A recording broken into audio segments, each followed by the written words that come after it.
ये सवाल देखिए, सबसे पहले ये सवाल इंटेलिजेंस ब्यूरो के पेपर में ही आया था 2025 में, उसके बाद इसको रेलवे ने अडॉप्ट कर लिया और हर पेपर में पूछने लगा। ठीक है, एक डीलर दो वस्तु एक्स और वाई में से प्रत्येक को 4,000 रुपए की दर से खरीदता है, यही सचिन। उनमें से प्रत्येक पर समान प्राइस अंकित करता है। ठीक है, सवाल है अगर एक्स को 63% और 34% की दो लगातार छूट देकर बेचता है तो फिर भी 810 रुपए का लाभ प्राप्त होता है। सवाल है अगर वाई को 67% की सिंगल छूट पर बेचता है तो वाई पर प्रॉफिट परसेंटेज कितना है।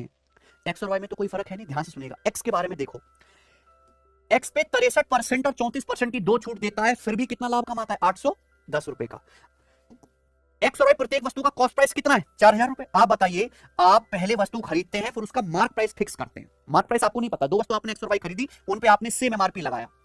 एक्स पे आपने 63 और 34% की दो छूट दी, प्रॉफिट कितना हुआ, 810 रुपए का। तो वस्तु बिकी कितने में, 4,000 रुपए की खरीदी थी, 810 रुपए का प्रॉफिट हुआ, तो सामान बिका है 4,000 प्लस 810, 4,810 रुपए में।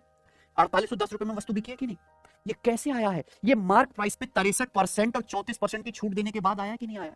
एमआरपी पे 63 और 34% दो लगातार छूट देने के बाद आपने वस्तु को 4,810 रुपए में बेचा, तो क्या आप यहां से वस्तु का एमआरपी नहीं निकाल सकते। भाई दोनों वस्तु का मार्क प्राइस सेम है। वस्तु एक्स पे पहले कितना डिस्काउंट दिया गया, 63%। 100% पे 63% डिस्काउंट देंगे तो वस्तु की कीमत कितनी रह जाएगी, 37%। 37% यानी कि 37/100। फिर वस्तु वाई पे 34% डिस्काउंट देंगे, कीमत कितनी रह जाएगी बच्चों, 100 से 34 घट के कितनी रह जाएगी, 66। इक्वल होना चाहिए। क्या एमआरपी नहीं आ गया, बताइए बच्चों, सिंपल सा। 37 से आप देखेंगे तो 37 एकम 37 और 3 है ना, 37 से 111, 130 हो गया। क्लियर है, ये तो कट भी नहीं रहा आगे, कट रहा है क्या, नहीं कट रहा, बस दो से ही कट पा रहा है, 33 बार और ये 65 बार। तो आप बताओ वस्तु का मार्क प्राइस कितना आ गया। वस्तु का मार्क प्राइस आ गया 65 गुणा 10,000 बटे 33। इतना खतरनाक वस्तु का मार्क प्राइस आया है। जो एक्स का एमआरपी है वही क्या है, वाई का एमआरपी है। आपसे पूछा कि अगर वाई पे 67% सिंगल छूट पर बेचा जाए तो लाभ प्रतिशत क्या होगा बच्चों, लाभ किस पे होता है, सीपी पे। वस्तु वाई का सीपी कितना है, 4,000। दोनों वस्तु 4,000 रुपए में खरीदी है कि नहीं सचिन।